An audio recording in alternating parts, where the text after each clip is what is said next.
Hello दोस्तों, आप सभी का मेरे YouTube channel online exam warrior पर स्वागत है। आज हम लोग पढ़ेंगे घटना चक्र के next topic governor, governor general और वायसराय से संबंधित। सबसे पहले हम लोग इसके नोट्स को देखते हैं, फिर उसके सेपरेट वीडियो में हम लोग MCQ को देखेंगे। तो चलिए स्टार्ट करते हैं। क्लाइव के समय में असैनिक तथा सैनिक दोनों सुधार हुए। असैनिक सुधारों के अंतर्गत क्लाइव ने उपहार लेना तथा निजी व्यापार बंद करा दिया। इसके अलावा क्लाइव ने आंतरिक कर देना भी अनिवार्य बना दिया। फिर सैनिक सुधारों के अंतर्गत क्लाइव ने आज्ञा दी कि दोहरा भत्ता बंद कर दिया जाए तथा जनवरी 1766 से यह भत्ता केवल उन सैनिकों को ही मिलता था जो बंगाल तथा बिहार की सीमा से बाहर कार्य करते थे। अपने प्रशासनिक सुधारों के अंतर्गत हेस्टिंग्स ने अर्थात वारेन हेस्टिंग्स ने सर्वप्रथम 1772 ईस्वी में कोर्ट ऑफ डायरेक्टर्स के आदेशानुसार बंगाल में द्वैध शासन की स्थापना की।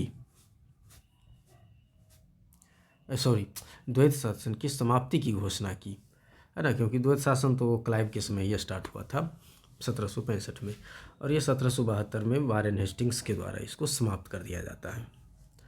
और वारेन हेस्टिंग ने फिर राजकीय कोषागार का स्थानांतरण मुर्शिदाबाद से कलकत्ता कर दिया। वारेन हेस्टिंग का विचार था कि समस्त भूमि शासक की है। राजस्व सुधारों को व्यवस्थित करने के लिए वारेन हेस्टिंग ने परीक्षण और अशुद्धि अर्थात ट्रायल एंड एरर के नियम को अपनाया। रेगुलेटिंग एक्ट 1773 के तहत ब्रिटिश संसद के द्वारा बंगाल में पहली बार कॉलेजिस्ट सरकार की व्यवस्था की गई। इस सरकार में एक अध्यक्ष तथा 4 सदस्यों का प्रावधान किया गया और इस अध्यक्ष को गवर्नर जनरल का पदनाम दिया गया। वारेन हेस्टिंग्स 1774 ईस्वी में बंगाल का प्रथम गवर्नर जनरल नियुक्त हुआ। इसके अलावा बम्बई और मद्रास के लिए जो है गवर्नर शब्द का प्रयोग किया जाता था और उनको भी इस बंगाल के गवर्नर जनरल के ही अधीन कर दिया गया। जन प्रशासन की नींव वारेन हेस्टिंग्स द्वारा मजबूती से रखी गई थी, जिस पर ऊपरी संरचना कॉर्नवालिस ने तैयार की। कॉर्नवालिस के समय में न्यायिक सुधारों, फौजदारी कानूनों में सुधारों, पुलिस सुधार, कर संबंधी सुधार तथा व्यापारिक सुधारों से जन प्रशासन की नींव पड़ी। 15 जनवरी 1784 को एशियाटिक सोसाइटी ऑफ बंगाल की स्थापना के समय बंगाल का governor general Lord Warren Hastings था। वारेन हेस्टिंग्स 1774 से 85 तक बंगाल का गवर्नर जनरल रहता है। उसके पहले वो 2 साल जो है गवर्नर के रूप में ही कार्य किया था। सुरक्षा प्रकोष्ठ या घेरे की नीति या रिंग ऑफ फेंस जिसको कहते हैं इंग्लिश में, से वारेन हेस्टिंग्स तथा लॉर्ड वेलेस्ली संबंधित थे।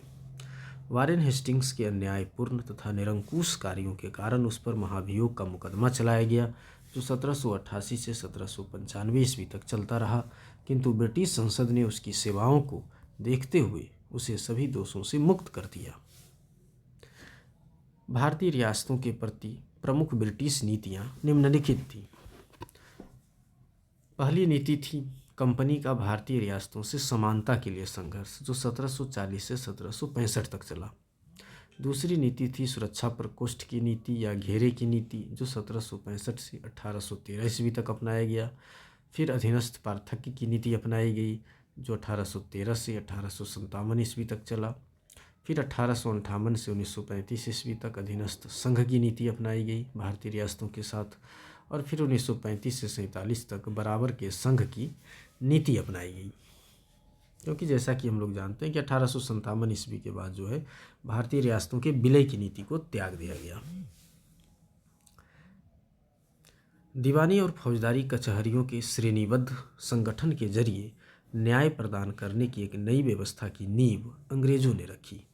इस व्यवस्था को वारेन हेस्टिंग्स ने आरंभ किया, मगर कॉर्नवालिस ने इसे और सुदृढ़ बनाया। शक्ति कलेक्टर के हाथों में केंद्रित कर दी गई। 1787 ईस्वी में जिले के प्रभारी कलेक्टरों को दीवानी अदालतों के दीवानी न्यायाधीश भी नियुक्त कर दिया गया तथा इसके अतिरिक्त इन्हें फौजदारी शक्तियाँ और सीमित मामलों में फौजदारी न्याय करने का भी अधिकार दे दिया गया। यानी दोनों शक्तियाँ जो है कलेक्टर के हाथ में आ गया, फौजदारी और दीवानी दोनों। 1790 से 92 ईस्वी के बीच भारतीय न्यायाधीशों से युक्त जिला फौजदारी अदालतों को समाप्त कर दिया गया और उसके स्थान पर 4 भ्रमण करने वाले न्यायालय, जिनको हम सर्किट कोर्ट भी कहते थे, 3 बंगाल हेतु और 1 बिहार के लिए नियुक्त किए गए। इन अदालतों की अध्यक्षता यूरोपीय व्यक्ति द्वारा भारतीय काजी एवं मुफ्ती के सहयोग से की जाती थी। लॉर्ड कॉर्नवालिस ने कानून की विशिष्टता का नियम, जो इससे पूर्व नहीं था, भारत में लागू किया।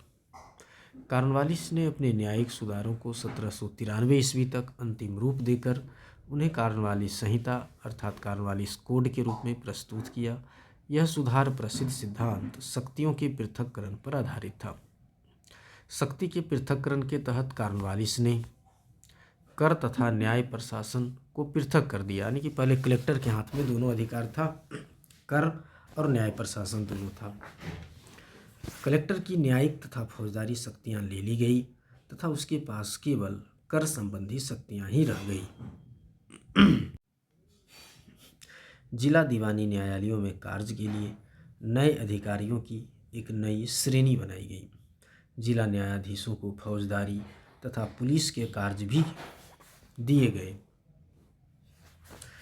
भारत की प्रसंविदाबद्ध सिविल सेवा, जिसे कॉन्वेंटेड सिविल सर्विस भी कहते हैं, कोवेटेड सिविल सर्विस, भारत की प्रसंविदाबद्ध सिविल सेवा या लोक सेवा का प्रारंभ कॉर्नवालिस के द्वारा किया गया था।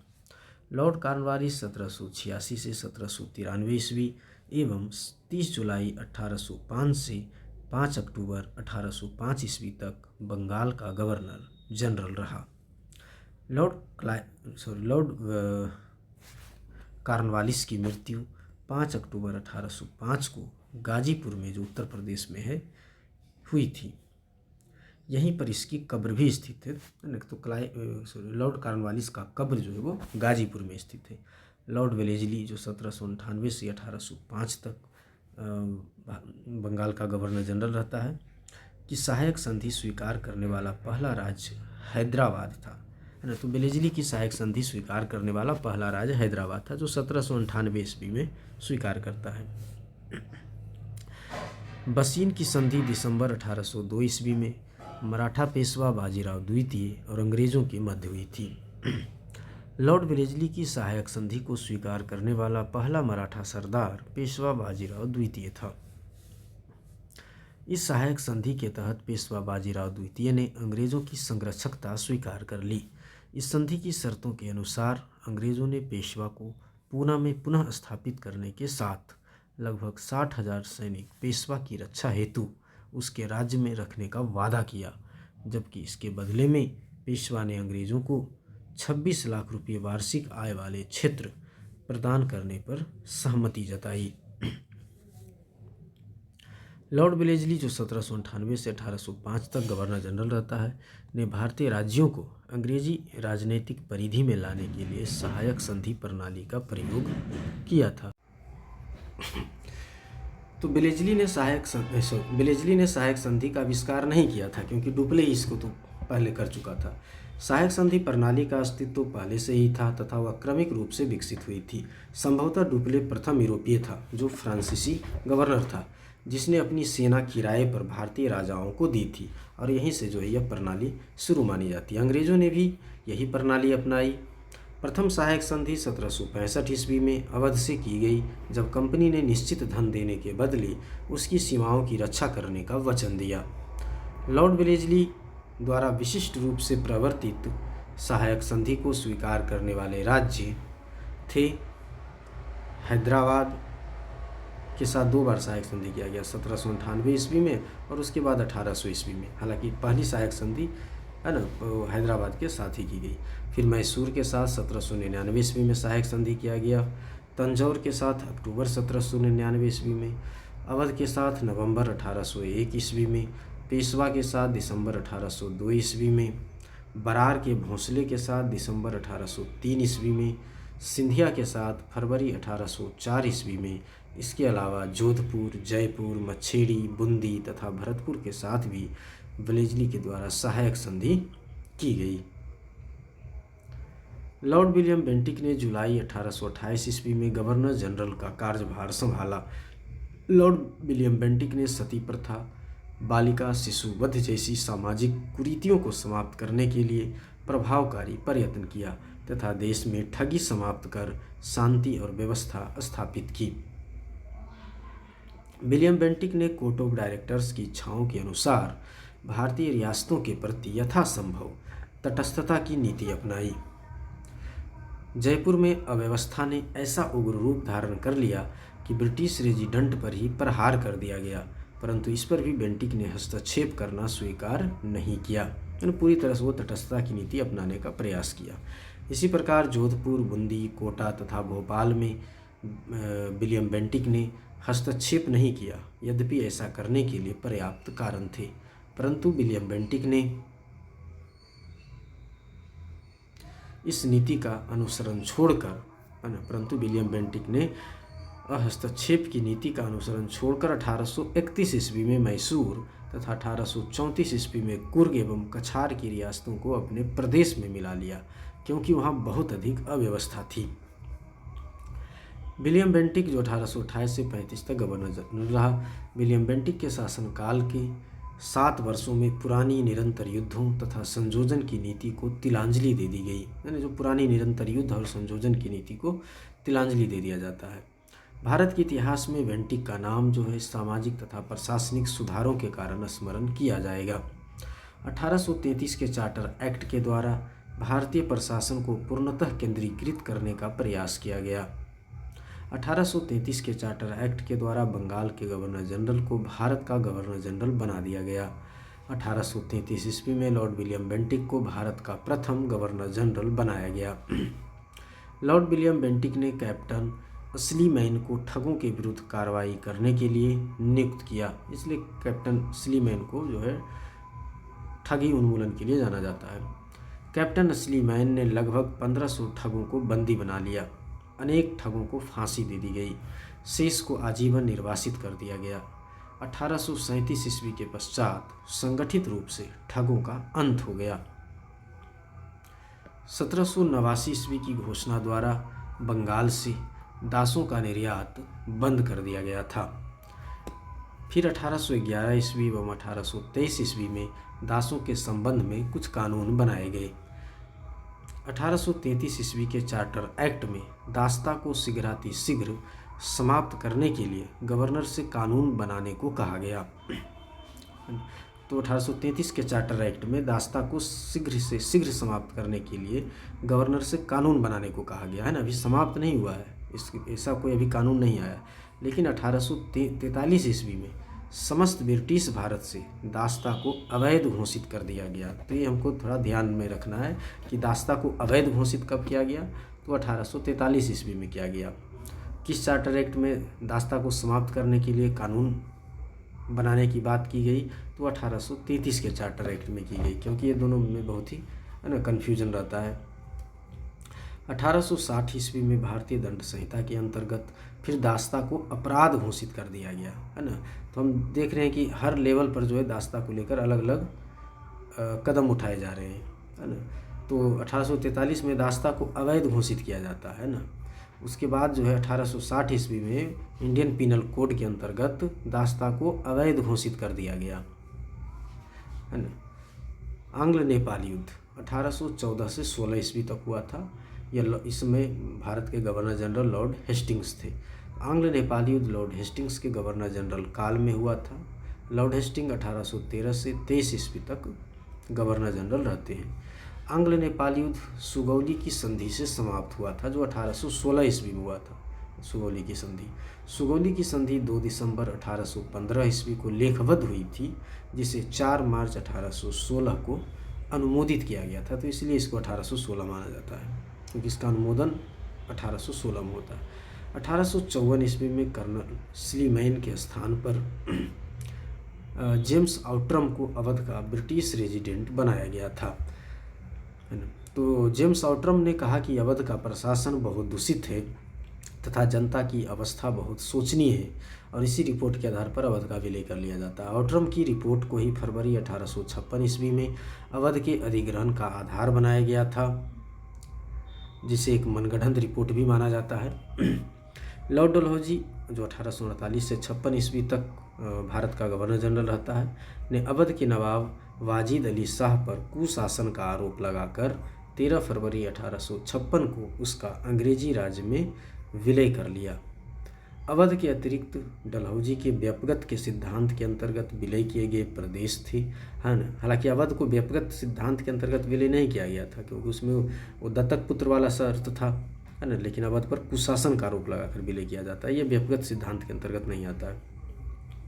व्यपगत सिद्धांत के अंतर्गत विलय किए गए प्रदेश थे सतारा, जिसे 1848 ईस्वी में व्यपगत सिद्धांत के अंतर्गत विलय किया गया। जैतपुर एवं संभलपुर को 1849 ईस्वी में, बघाट को 1850 ईस्वी में, उदयपुर को 1852 ईस्वी में, झांसी 1854 ईस्वी, नागपुर भी 1854 ईस्वी तथा करौली 1855 ईस्वी में व्यपगत सिद्धांत के अंतर्गत विलय किए गए। कोर्ट ऑफ डायरेक्टर्स ने करौली के व्यपगत प्रस्ताव को अस्वीकार कर दिया था। तो यह प्रश्न पूछा जा सकता है कि कोर्ट ऑफ डायरेक्टर ने किस क्षेत्र के, किस राज्य के व्यपगत प्रस्ताव को अस्वीकार किया गया था, है ना। वो कौन सा क्षेत्र था? तो करौली क्षेत्र था। भारत में रेल निर्माण की दिशा में प्रथम प्रयास ब्रिटिश गवर्नर लॉर्ड डलहौजी द्वारा किया गया। प्रथम रेलवे लाइन 1853 ईस्वी में बम्बई से थाने के बीच डलहौजी के समय बिछाई गई। रेल यात्रा का प्रारंभ ग्रेट इंडियन पेनिनसुला रेलवे द्वारा किया गया था। भारत में रेलवे के विकास का मुख्य उद्देश्य क्या था? तो कच्चे माल को देश के आंतरिक भागों से बंदरगाहों तक ले जाना था, है ना। पहला उद्देश्य ये था। दूसरा उद्देश्य था रेलवे का सेना को दूर दराज के क्षेत्रों तक पहुंचाना भी था, ताकि ब्रिटिश शासकों के प्रति होने वाले किसी भी विद्रोह को सरलता से दबाया जा सके, कुचला जा सके।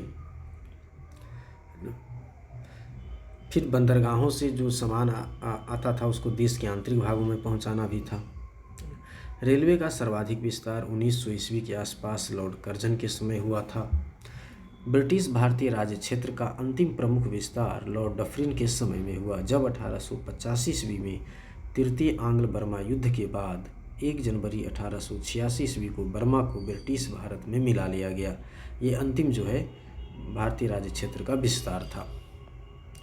डलहौजी से पहले सार्वजनिक निर्माण का कार्य एक सैनिक बोर्ड पर था, लेकिन डलहौजी के कार्यकाल में पहली बार एक अलग सार्वजनिक निर्माण विभाग बनाया गया, जिसे हम पब्लिक क्या बोलते हैं, PWD।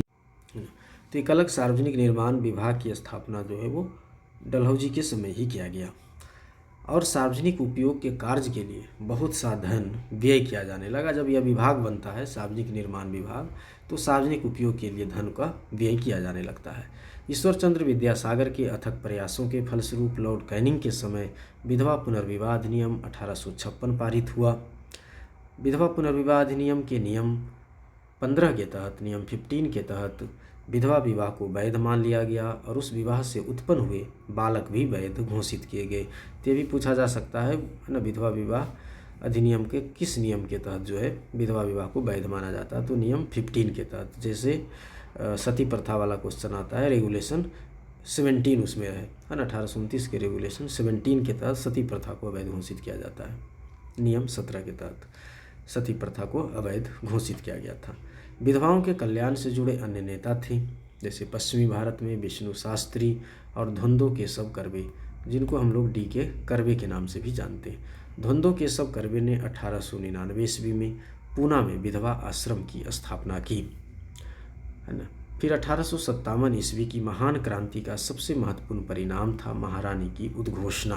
देखते हैं इस उद्घोषणा में क्या कहा गया। महारानी की उद्घोषणा 1 नवंबर 1858 को इलाहाबाद में हुए दरबार में लॉर्ड कैनिंग के द्वारा उद्घोषित की गई। इसमें ईस्ट इंडिया कंपनी के शासन की समाप्ति और भारत के शासन को सीधे ब्रिटिश शाही ताज के अंतर्गत लाए जाने की घोषणा की गई। इसके तहत लॉर्ड कैनिंग ब्रिटिश भारत का प्रथम वायसराय बना, अर्थात महारानी का प्रतिनिधि। वायसराय का मतलब होता है क्राउन्स रिप्रेजेंटेटिव, है ना, क्राउन ताज का प्रतिनिधि, जो भी हो राजा या रानी का प्रतिनिधि। महारानी विक्टोरिया को भारत की साम्राज्ञी 1877 ईस्वी में नियुक्त किया गया। जनवरी 1877 में आयोजित किए गए दिल्ली दरबार में ही इन्हें कैसर ए हिंद की उपाधि प्रदान की गई। इस समय भारत का वायसराय लॉर्ड लीटन था, उसी के द्वारा ये दिल्ली दरबार किया गया था 1877 ईस्वी में। प्रथम आंग्ल अफगान युद्ध 1839 से 42 ईस्वी के मध्य हुआ था।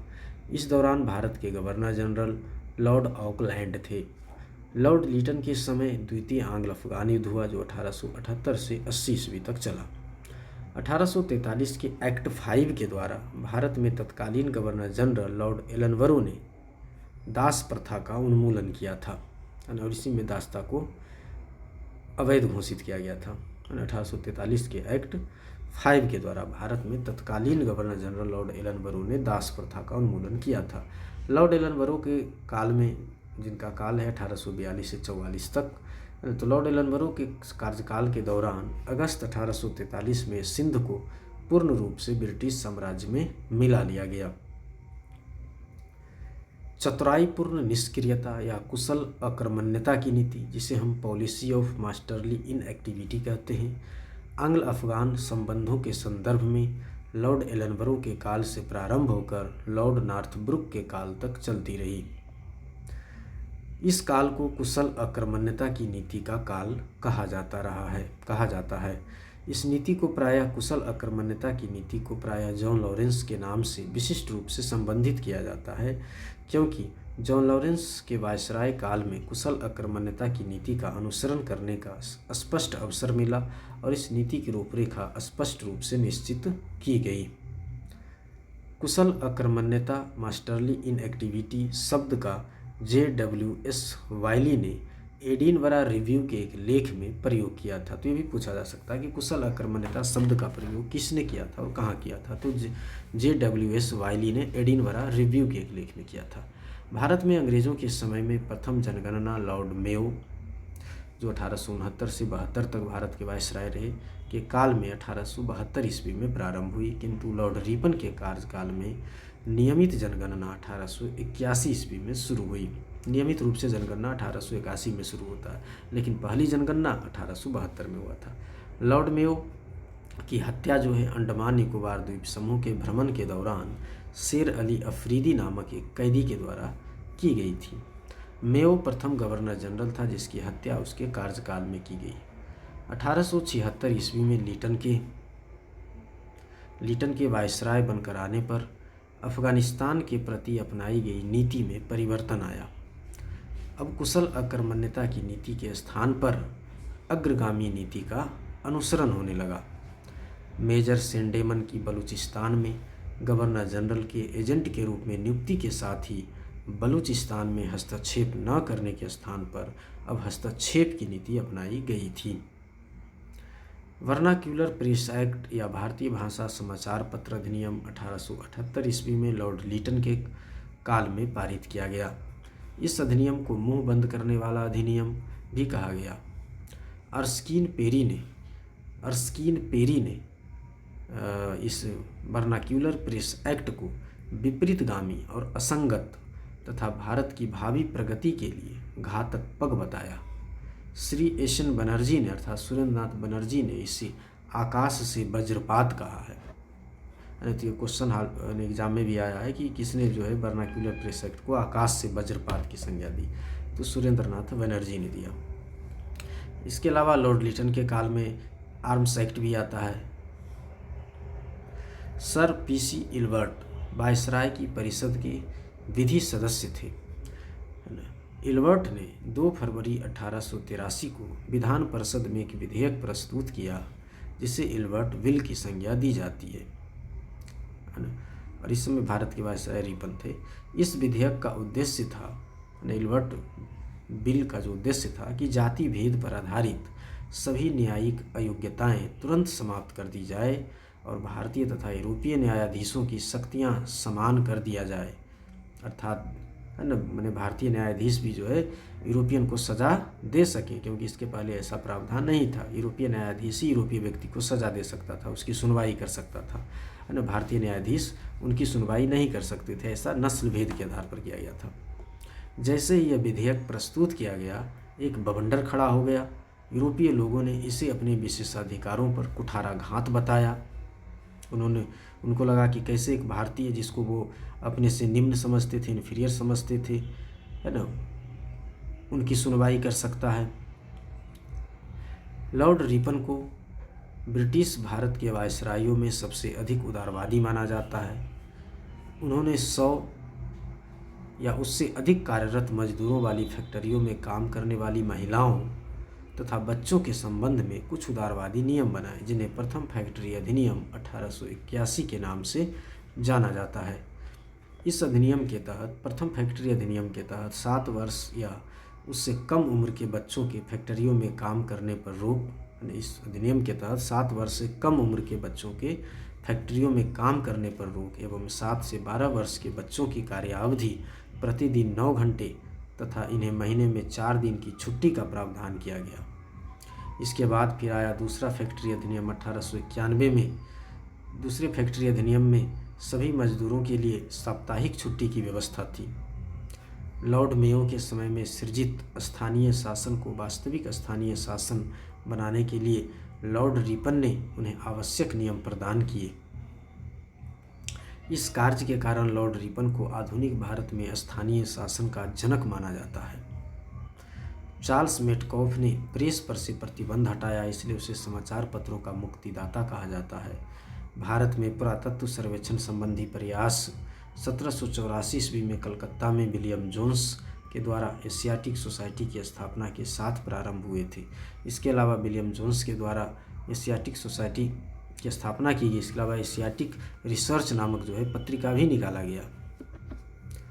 और इसका 1861 ईस्वी में लॉर्ड कैनिंग के द्वारा अलेक्जेंडर कनिंघम को प्रथम पुरातात्विक सर्वेक्षक नियुक्त किया गया था तथा 1871 ईस्वी में पुरातात्विक सर्वेक्षण को सरकार में एक अलग विभाग बनाया, यानी तो पुरातात्विक सर्वेक्षण विभाग का निर्माण 1871 ईस्वी में किया गया। लॉर्ड कर्जन के कार्यकाल में, जो 1899 से 1905 तक भारत का वायसराय रहा, के दौरान वर्ष 1901 में भारतीय पुरातत्व सर्वेक्षण को एकीकृत एवं केंद्रीकृत स्वरूप देते हुए जॉन मार्शल को भारतीय पुरातत्व सर्वेक्षण विभाग का नया महानिदेशक नियुक्त किया गया। प्राचीन स्मारक संरक्षण अधिनियम 1904 के द्वारा लॉर्ड कर्जन ने भारत में पहली बार ऐतिहासिक इमारतों की सुरक्षा एवं मरम्मत की ओर ध्यान देते हुए 50,000 पाउंड की धनराशि का आवंटन किया था। गोपाल कृष्ण गोखले ने लॉर्ड कर्जन के प्रशासन की तुलना मुगल सम्राट औरंगजेब से की थी। नवंबर 1905 में लॉर्ड कर्जन के स्थान पर लॉर्ड मिंटो को भारत का वायसराय नियुक्त किया गया तथा जॉन मार्ले को भारत सचिव नियुक्त किया गया। इनके द्वारा किए गए सुधारों को मार्ले मिंटो सुधार के नाम से जाना जाता है, जो 1909 में किया गया था। मार्ले मिंटो सुधार के द्वारा या उस अधिनियम के द्वारा मुसलमानों के लिए पृथक मताधिकार तथा पृथक निर्वाचन क्षेत्रों की स्थापना की गई, यानी कि जिस क्षेत्र से अगर मुस्लिम मतदाता खड़े होंगे तो वहाँ सिर्फ मुस्लिम ही वोट देगा उस मुस्लिम कैंडिडेट को, जो एक तरह से हिंदू मुस्लिमों को डिवाइड करने का कोशिश किया गया। वायसराय लॉर्ड हार्डिंग के समय भारत की राजधानी का कलकत्ता से दिल्ली स्थानांतरित किया गया। वायसराय लॉर्ड हार्डिंग ने 1911 ईस्वी में जॉर्ज पंचम एवं महारानी वायसराय लॉर्ड हार्डिंग ने 1911 ईस्वी में जॉर्ज पंचम एवं महारानी मेरी को भारत बुलाया तथा दिल्ली में भव्य दरबार का आयोजन किया, जिसे दिल्ली दरबार, तृतीय दिल्ली दरबार के नाम से जानते हैं। इसी दरबार में बंगाल विभाजन को रद्द कर दिया गया तथा राजधानी के स्थानांतरण की घोषणा की गई और 1912 ईस्वी में है ना दिल्ली जो है वो भारत की राजधानी बनती है। तो इस तरह से दोस्तों हमारा ये नोट्स वाला पार्ट ख़त्म हुआ। अब हम लोग अगले वीडियोज़ में इसके वस्तुनिष्ठ प्रश्नों को हल करेंगे। अगर आपको यह वीडियो अच्छा लगा तो आप शेयर और सब्सक्राइब कर सकते हैं, लाइक कर सकते हैं और अपने दोस्तों को भी जो है इसके लिए प्रेरित कर सकते हैं। और हम मिलते हैं अगले वीडियोज़ में। धन्यवाद।